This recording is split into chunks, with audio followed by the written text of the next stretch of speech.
Star heroine Samantha latest post అయితే social మీడియాలో viral అవుతోంది. ఆమె ప్రెగ్నెన్సీ కిట్ లాంటిది చూపిస్తూ ఒకటి పోస్ట్ చేసింది. దీంతో నెటిజన్లు షాక్ అవుతున్నారు.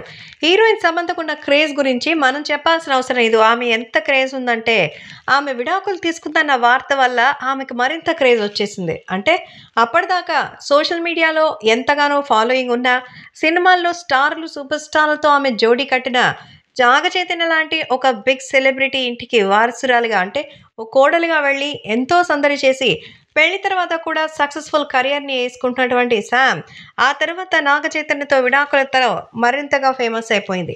అసలు వాళ్ళు విడాకులకి కారణాలు ఏంటనే చర్చ చిలికి చిలికి గాలివానలా మారి చివరికి ఆ యొక్క డిప్రెషన్తో తనకి మయోసైటిస్ అనే వ్యాధి కూడా వచ్చేసింది. ఇప్పుడు దానికి ట్రీట్మెంట్ తీసుకుని అడపాదడపా తనకు నచ్చిన సినిమాలు మాత్రమే చేస్తోంది శామ్. అయితే ఇప్పుడు తాజాగా శామ్ ఇండస్ట్రీకి వచ్చి దాదాపు 13 ఏళ్ల పైన అయిపోయింది. తెలుగు, తమిళ్, కన్నడ లాంగ్వేజ్‌లో కూడా ఆమె సినిమాలు చేసింది. సో, తన పర్సనల్ లైఫ్‌లో వచ్చినటువంటి డిఫరెన్సెస్ వల్ల ఆమె చాలా ఇబ్బంది పడిందన్న సంగతి తెలిసిందే. అయితే తాజాగా తన కార్‌లో వెళ్తూ ఏదో ఓపెన్ చేసినట్టయితే కనిపించింది. దాంట్లో ఒకదాన్ని ఓపెన్ చేసి చూపిస్తే ఫైండ్ హనీ ఆన్ 18 అని రాసుంది. దీంతో అభిమానులు ఊపిరి పీల్చుకున్నారు.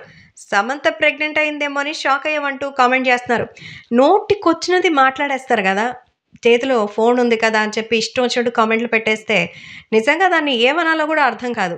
ఒక పేపర్ చూపిచ్చింది. అది ప్రెగ్నెన్సీ కిట్ అని మీకు మీరే అనేసుకుంటే అసలు ఎట్లొస్తాయి అట్లాంటి థాట్స్ అయితే నాకు అర్థం కావడం లేదంటూ మండిపడుతున్నారు శామ్ ఫ్యాన్స్. సో, 'హనీ బనీ' అనేటువంటి ట్రైలర్ వస్తుంది. అది ఆగస్ట్ 1 తేదీన రిలీజ్ కాబోతుందనడానికి ఇది చేసింది. సో, ఫార్చ్యూన్ కుకీస్ అనేటివి ఉంటాయి. వాటిలో నుంచి వచ్చేటువంటి ఆ నోటే అది.